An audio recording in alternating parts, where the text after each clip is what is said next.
It was a cold night. The rain had been falling for hours. Streets were empty and most people had gone home. But Jack was still in his workshop, fixing an old truck engine. Jack was a simple man. He lived alone in a small town.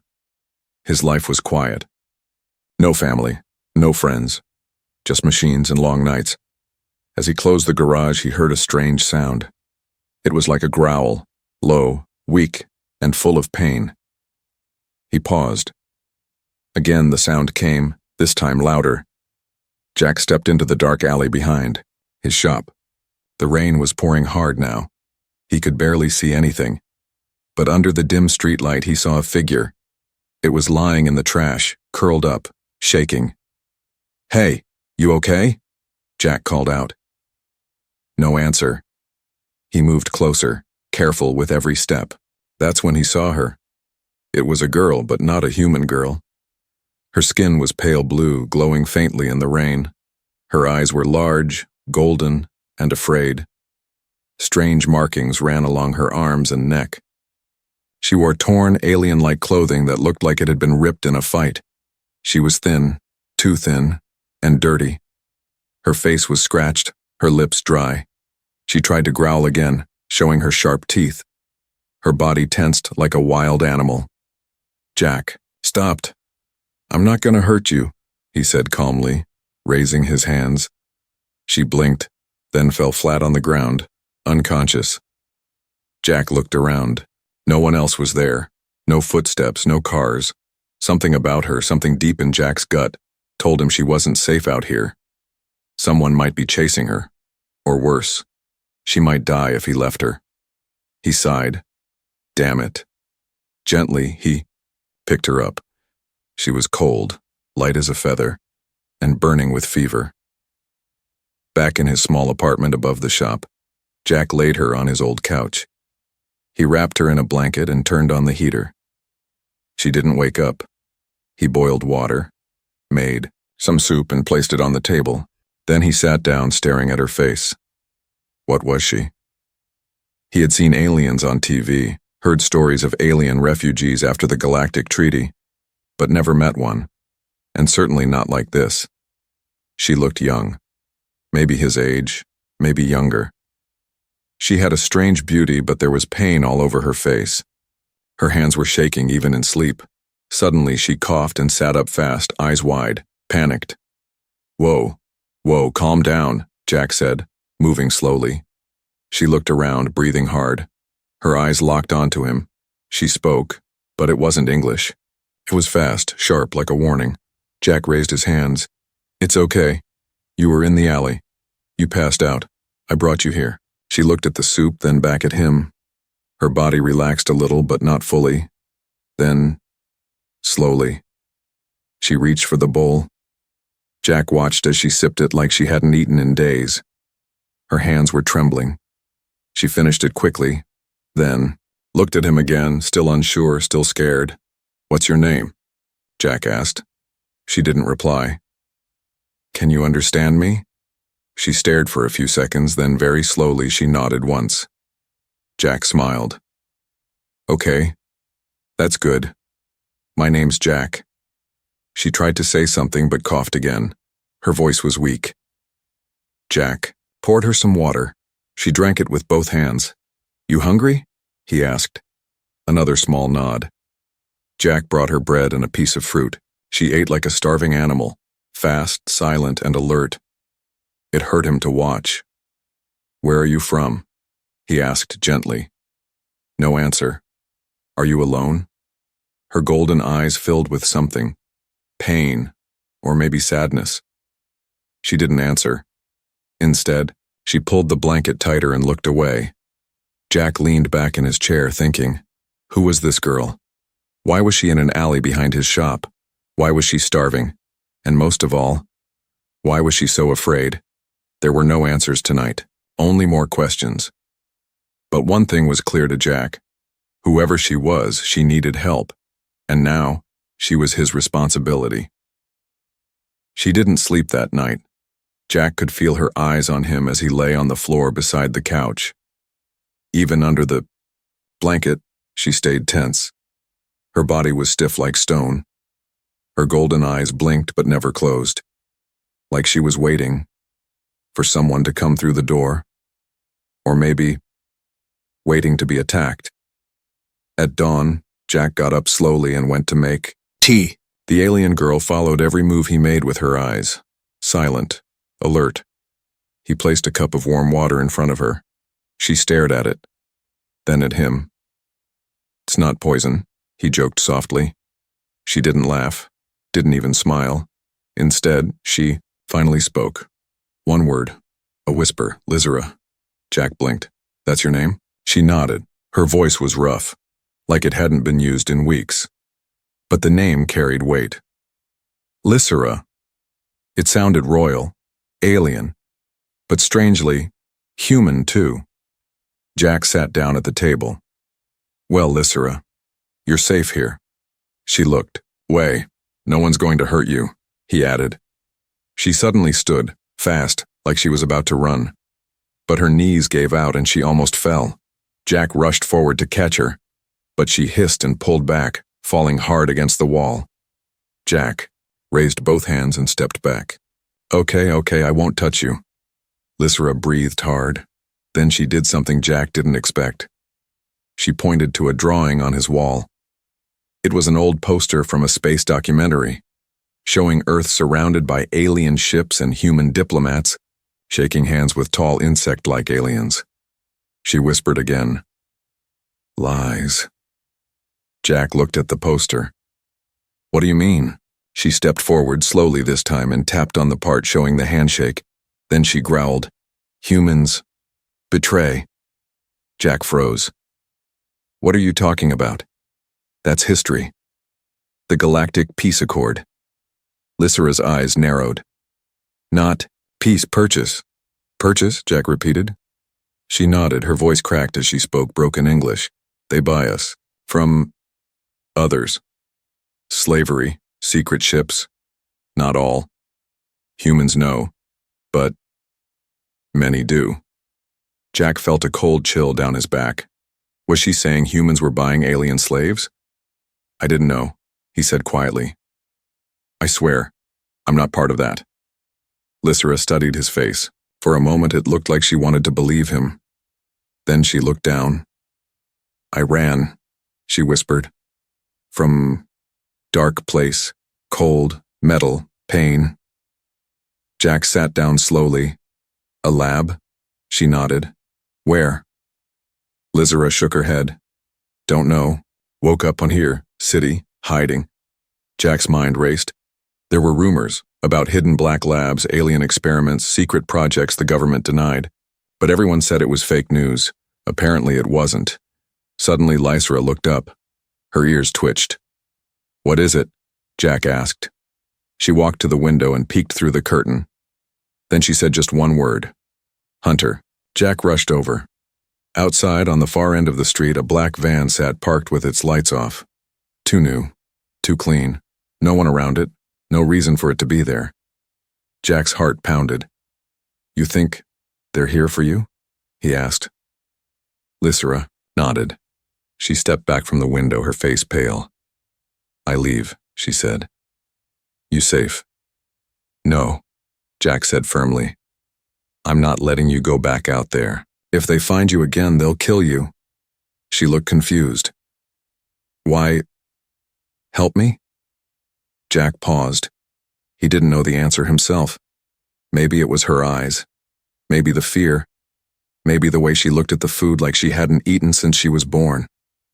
"I just know it's the right thing to do." Lizera stared at him for a long time. Then finally her body relaxed just a little. "I trust you," she said quietly. Jack smiled. "Then we need a plan." Lizera nodded slowly, but her next words hit Jack like a punch in the gut. "They not stop. If I stay, you die too." Rain had stopped, but the fear hadn't. Jack stood by the window, staring at the black van parked across the street. It hadn't moved all night. No one came out. No one went in. But it was there, watching. Lizera sat silently in the corner of the room. Her eyes were wide open, ears twitching at every small sound. Car horn, dog bark, a creak in the floor. She looked like a creature who had spent her whole life running. Maybe she had. Jack finally spoke. "We can't stay here." Lysera didn't respond. "I know a place," he continued. "An old warehouse outside town. No one goes there anymore." Lysera finally looked at him. "They track my kind. Biosignal." Jack frowned. "What does that mean?" She touched the skin on her neck and pressed down. A soft light blinked beneath her skin, faint but real. Jack's eyes widened. "Is that a tracker?" She nodded. "Inside me. Grows from birth. Hidden. Can we remove it?" Lysera's face darkened. "Only my kind know how. Painful, dangerous. I tried once, failed." Jack felt helpless. "Then we need to block the signal, jam it." She tilted her head. "Can you?" Jack stood, thinking. "Maybe." He rushed down to his garage and came back with a device, an old military jammer he had bought from a scrapyard years ago. It was rusty, dusty, and half broken. "This thing was used during solar flares to block comms," he explained. "If I boost the signal, maybe it'll block the tracker." Lysera watched as he connected wires, changed a few parts, and powered it up. The device hummed softly. Suddenly, Lysera grabbed her chest and gasped. "What? What's wrong?" Jack rushed over. Then she smiled. "Tracker. Quiet now." Jack exhaled. It worked. But Lysera's smile faded just as quickly. "They'll send drones next," she whispered. Jack didn't understand. "Drones?" She nodded. "They hunt by scent, thermal, movement. They never stop." Just then, a sound. A strange, low-pitched hum filled the air. It wasn't coming from the house. It was coming from above. Jack and Lysera ran to the window. A black flying drone was circling above the street. Its red eyes scanned rooftops. Then it stopped, hovered, turned, and looked directly at Jack's apartment. "They found us," Jack yelled. "No, not yet," Lysera said. She stood tall now, stronger than before. "We must go, now." Jack grabbed a bag, stuffed food, tools, and a flashlight inside. "Come on." They ran down the stairs and out the back door into the alley. Lysera kept close, her bare feet silent on the wet ground. But before they could reach the truck, a loud metallic clang echoed behind them. A tall humanoid figure dropped from the sky, covered in armor with glowing red sensors for eyes. It raised a weapon and aimed at Lysera. Jack froze. The hunter spoke. Its voice was cold, robotic. "Target acquired. Return for collection." Lysera stepped forward. "You'll have to kill me." The hunter didn't hesitate. It fired. But what happened next made Jack's jaw drop. Lysera moved so fast, she vanished from sight. 1 second she was in front of him. The next, she was behind the hunter, her hand glowing with strange blue energy. She struck the back of the hunter's helmet. Sparks flew. The machine staggered, turned, tried to aim again. But Lysera screamed, a sharp, high-pitched sound like broken glass, and the machine's weapon exploded in its hand. Jack ducked as pieces flew. Lysera jumped again, flipping in the air, and landed a blow that sent the armored hunter crashing into a wall. Jack could only stare. "What the hell was that?" Lysera stood still, breathing hard, eyes glowing bright. "I was made to obey, but I was also made strong." Jack ran up to her. "Are you okay?" She nodded. "Not hurt, but more will come." Jack looked at the smoking wreckage of the hunter bot. "Then we better not be here when they do." They jumped into the truck. Jack turned the key. The engine roared to life. Behind them, the drone above made a loud alarm sound. Red lights flashed. "They've marked the area," Lysera shouted. "Hang on." Jack hit the gas and the truck sped off into the night. As they drove, Jack glanced at her. "You never told me you could fight like that." Lysera looked out the window. "I didn't want to remember." Jack gripped the wheel. We'll figure this out, I promise. But deep down he knew this was only the beginning. They drove for hours, far from the town, far from the black van, far from the wreckage of the Hunter bot still burning in the alley. The old warehouse Jack spoke of wasn't much, just rusted walls and broken windows in the middle of nowhere. But it had a working roof, thick steel doors, and most importantly, silence. Jack parked the truck inside. We should be safe here for now, he said, stepping out. Lysera didn't move right away. She stared through the windshield, lost in thought. Her golden eyes didn't glow anymore. They looked tired, like something inside her had dimmed. Lysera? Jack asked softly. She finally looked at him, then stepped out of the truck and walked toward the far corner of the warehouse. She sat on the cold floor and wrapped her arms around herself. Jack gave her space. He checked the jammer, still working. Then he built a small heater with scraps and wires. Warm air slowly filled the space. Silence sat heavy between them. Finally, Lysera spoke. I wasn't born free. Jack turned. She was staring at her hands. I was made, not born. He froze. What do you mean, made? She looked up. I was created in a lab, one of many, designed by my people, to be perfect. Jack walked over and sat beside her. They mixed genes from different alien species. She continued. Strong ones, fast ones, telepathic ones. I was part of Project Viren. Jack had heard the name, long ago. Whispers on the dark net. Viren was said to be a banned alien experiment creating super soldiers. Most thought it was a myth. Why would your people create something like that? Jack asked. Lysera's voice was calm. To sell us. Jack's eyes widened. Sell? You? She nodded. To the highest bidder. Warlords, black markets, even human governments. He clenched his fists. That's sick. Lysera looked at him. We were weapons, trained from childhood. No names, just numbers. I was Subject 839. I got my name later, from another like me. She was taken during a test. I never saw her again. Jack felt a tight knot in his chest.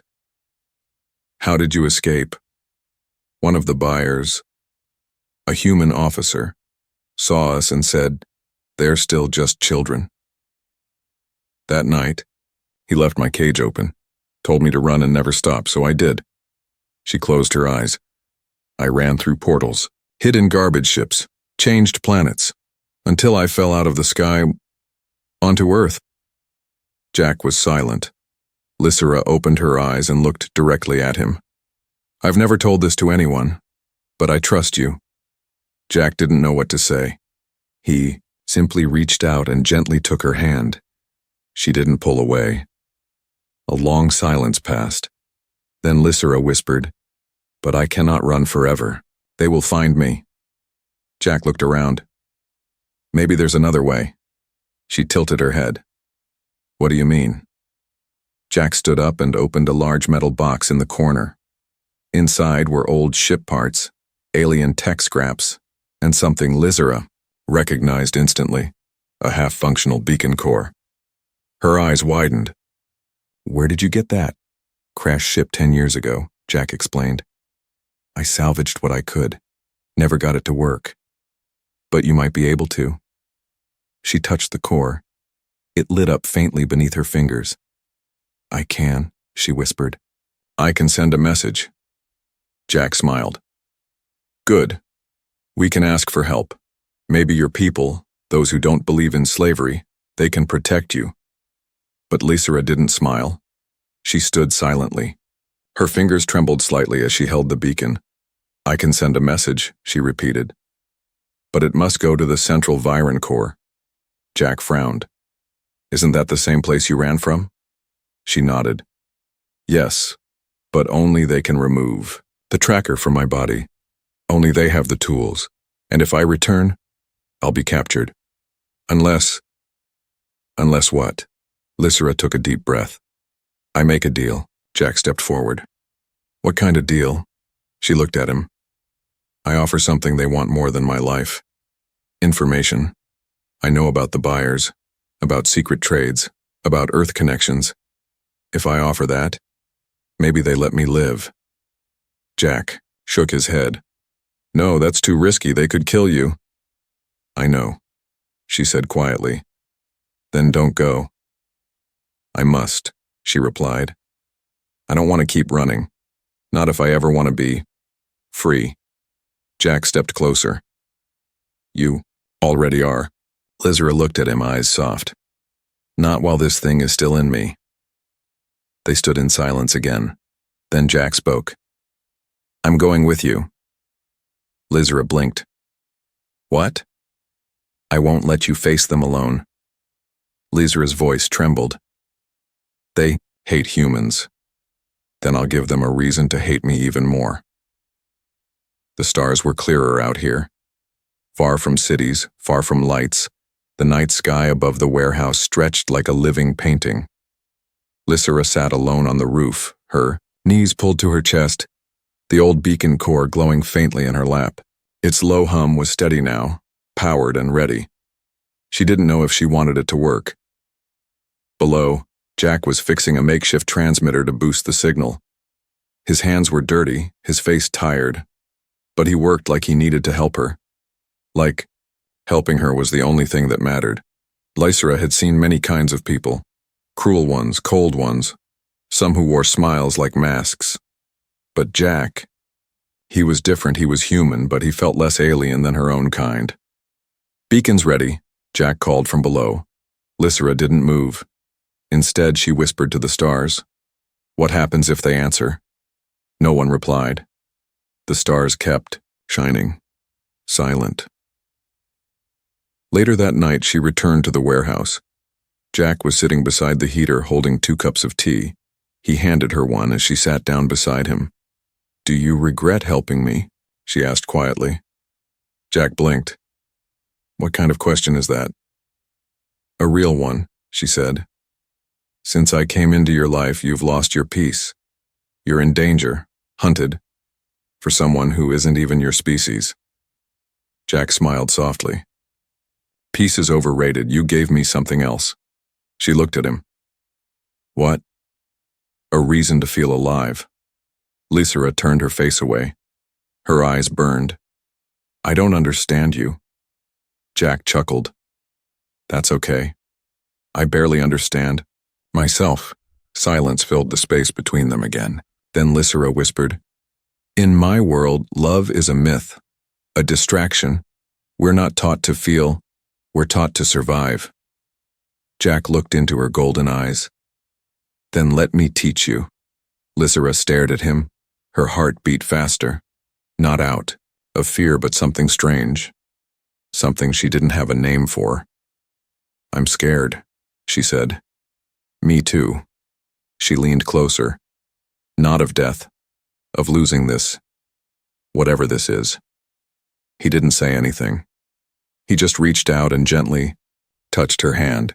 But in that very moment, a deafening boom shook the ground. The side wall of the warehouse exploded inward, sending smoke and fire everywhere. Get down, Jack yelled. Metal shards flew past them. The beacon core rolled across the floor. Lysra grabbed Jack and pushed him behind a crate just as a second blast hit.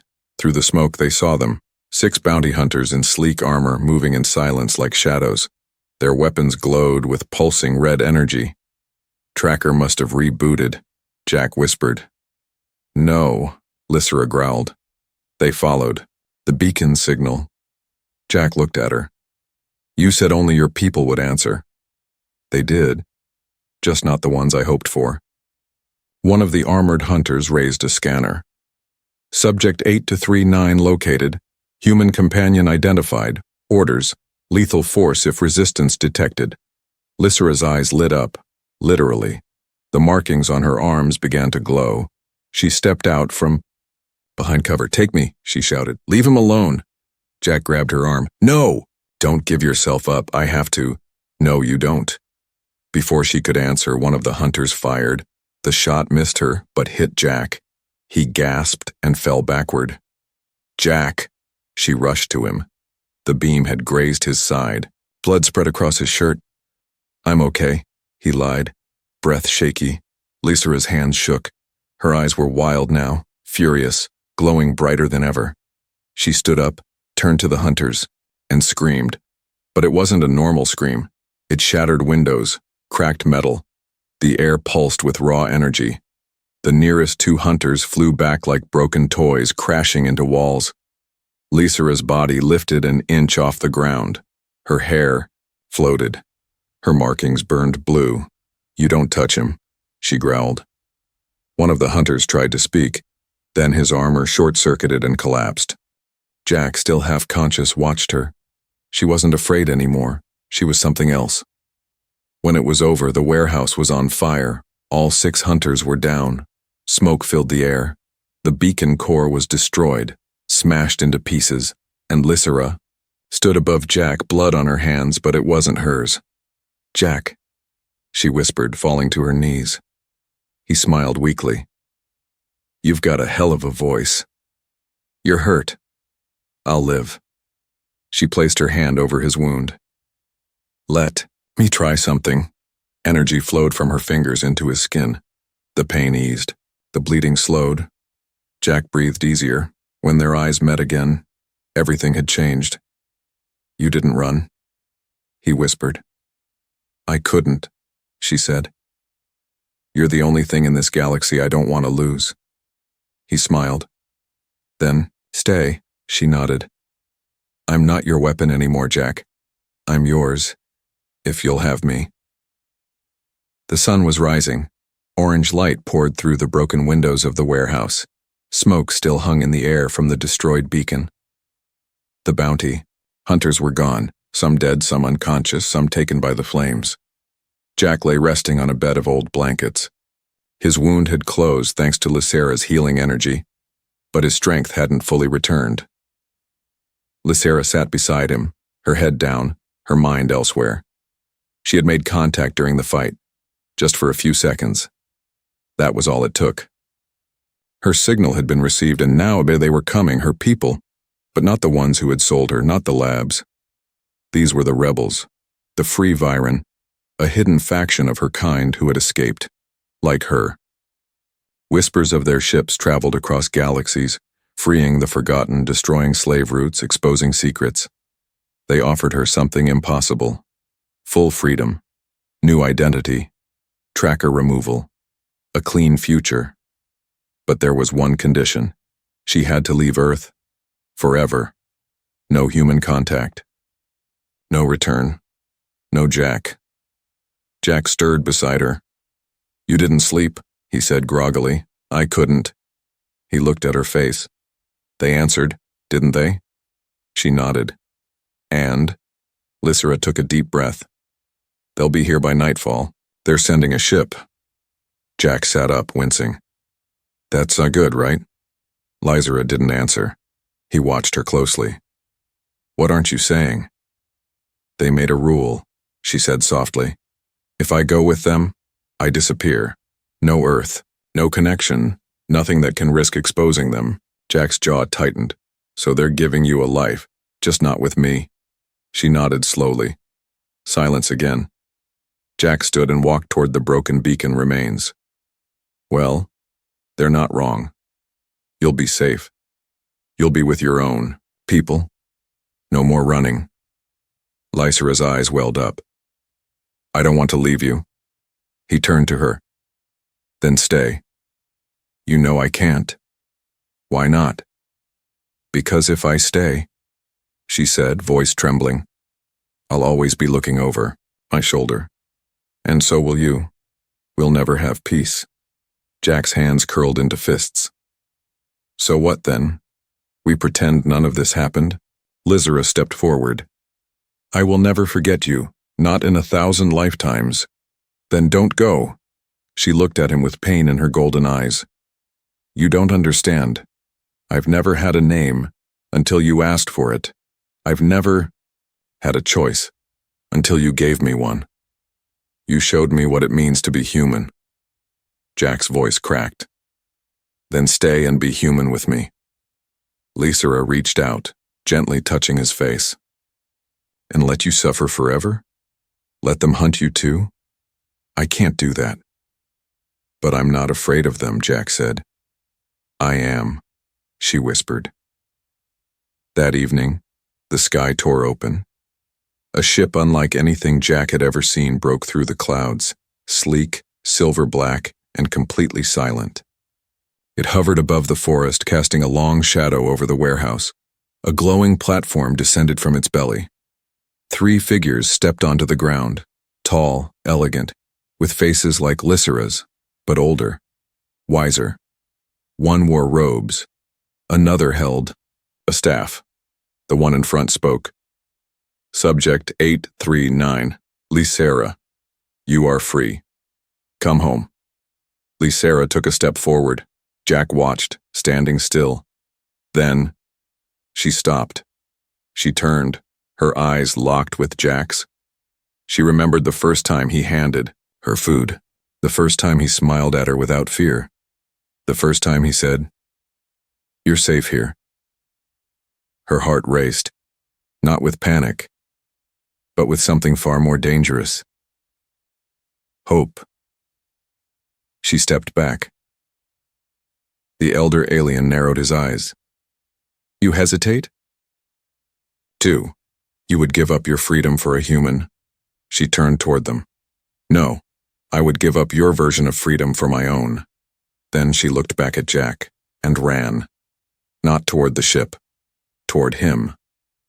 The elder shouted, You will be hunted again. You will never be safe. Lysera grabbed Jack's hand. I don't care. Safety means nothing if it costs my soul. Jack held her tight. Then we run. Together.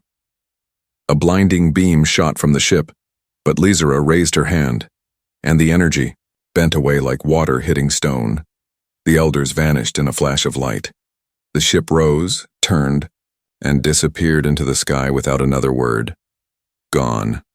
The stars returned, just like the night she fell from them, only now she wasn't alone. Jack looked at her. You sure? Lysera smiled through tears. I'm not your prisoner. I'm not their weapon. I'm just yours, and I choose this life. Jack pulled her into his arms. I choose it too. The world didn't end when Lysera chose Jack. No ships rained fire from the sky. No death squads broke down their door. The free Viren ship simply vanished into the stars, without threats, without promises. It was as if the universe blinked and moved on. But Jack and Lysera did not. They stayed. They hid. They built a quiet life in a small, forgotten cabin deep in the woods, far from roads, far from eyes. There were no cameras, no satellites, no signals strong enough to track them. Only trees, wind, stars, and the 2 of them. At first, every morning felt like a countdown. Jack would wake with his heart pounding, expecting armed boots outside. Lysera would check the skies, her fingers twitching with old instincts. But as days turned into weeks and weeks into months, the fear began to fade. Instead of footsteps, they heard birds. Instead of sirens, wind through pine trees. And one night, long after they'd stopped checking the skies, Jack took a small, simple ring from a drawer. It wasn't gold, it wasn't rare, just steel. But when he knelt down beside her in the candlelight, her glowing eyes welled with tears. I have nothing to offer you, Jack said. No title, no power, just me, all of me. Lysera didn't speak. She placed her hand over his and said the 2 words her kind had almost forgotten how to say, I choose. They married under the open sky. No priest. No guests, just them, their hands joined, the air full of stars. And when Jack kissed her, the rings on their fingers warmed, not from magic, not from tech, but from the life they'd chosen. A life not written by others, not coded into genes, not programmed into mission logs, real, wild theirs. Years passed. Lysera learned to cook. Badly at first. She once boiled rice into glue and called it soup. Jack taught her to fish. She caught the same log twice and blamed it on forest spirits. They laughed. They cried. They lived. Lysera's scars faded. Jack's nightmares stopped. The world outside became a story they no longer told. Then, one quiet spring evening, Lysera sat beside the river, her hands resting on her belly. Jack ran up behind her, holding wildflowers. "You okay?" She nodded, smiling. "She's strong, I feel her." Jack's mouth dropped. "She?" Lysera smirked. "I'm part empath, remember?" He laughed and dropped to his knees. He placed his ear on her stomach and whispered, "Hey there, little warrior." Lysera brushed his hair back. "She'll be strange, Jack. Not just alien, not just human. Something new." Jack kissed her palm. "Then we'll show her how to be both." Their daughter was born under thunder. Lysera screamed through the storm. Jack held her hand until his bones ached. No hospitals, no machines, just pain, love, and fire. When the baby finally cried, it sounded like music. Golden eyes, pale skin, little tufts of black hair. Fingers that sparkled faintly with the same bioenergy that lived in her mother's blood. They named her Elena, a Viren word meaning light after storm. And for a while, life became perfect. But perfection never lasts. One morning, when Elena was 5, she wandered into the woods chasing butterflies. Jack and Lysera were just seconds behind. They found her by the creek, not alone. A man stood there, tall, bald, wearing a sleek gray suit with symbols stitched into the cuffs. His eyes were glowing silver. He wasn't human, not entirely. Lysera stepped in front of Elena. "Who are you?" The stranger smiled. "I bring no harm." Jack's hand reached for the old blaster hidden in his belt. That wasn't an answer. The stranger raised both hands slowly. "I am from the United Galactic Assembly. We detected a unique hybrid energy signature on Earth. We traced it here." Lysera stiffened. "You're here for my daughter?" The man shook his head. "No. I'm here to warn you." Jack stepped closer. "Warn us?" The man looked at Elena, who stood holding a yellow flower in both hands, her eyes glowing faintly. "Children like her," the man said, "change the future. The old empires, the black markets, the weapons programs. They all fear her, kind, and if word gets out, they will come, not to reason, but to erase." Lysera's fists clenched. "Then we'll hide again." "You won't be able to," the man said. "She will glow brighter with every year. Her power is awakening. It cannot be contained. The world will notice." Jack stepped forward. "So what do you want?" The man looked at them both, serious. "Now, a choice." Lysera laughed bitterly. "Another one?" "Yes," he said. "You can run. Again. Maybe it buys you time. Or, you can teach her to lead." Jack looked confused. "Lead?" "She's not just a child," the man said. "She's proof that two species who were never meant to love could create something new. She will have a voice one day. And people will listen," Lysera whispered. "They'll hunt her." "They will." The man nodded. "But they'll follow her too." Jack wrapped his arms around Elena. "And what happens if we do nothing?" The man didn't smile. "Then they come in ships. Guns first. Questions never." The wind blew softly. Trees creaked. Lysera looked at her daughter. "She doesn't even understand what she is." "She will," the man said. "And when that time comes, she'll need both of you." That night, Jack and Lysera stood under the stars once again. Only this time, they weren't choosing for themselves. They were choosing for their child. "Do we run?" Jack asked. Lysera didn't answer at first, then she said, "We teach her to shine." Jack held her hand tightly. "Then we shine with her." And so they trained. They taught Elena how to use her gifts, carefully, gently. Jack built a hidden lab beneath the cabin. Lysera taught their daughter the lost words of the Viren and the honest truths of humans. The world outside would come one day, but they would be ready. Many years later, In the halls of a united galaxy, where humans and aliens sat at one table, a young woman stood to speak. Her golden eyes glowed softly. Her voice was calm, steady. She said, "My parents taught me that love is not a weakness, that unity is not a lie. I am both, and I am neither. I am not a weapon. I am a bridge." The room was silent. Then applause filled the chamber, louder than any before. A new age had begun, and in the crowd, hidden among diplomats and travelers, stood a man with gray hair and a woman whose eyes still glowed faintly. They held hands, watched their daughter speak, and knew they had chosen right. They had chosen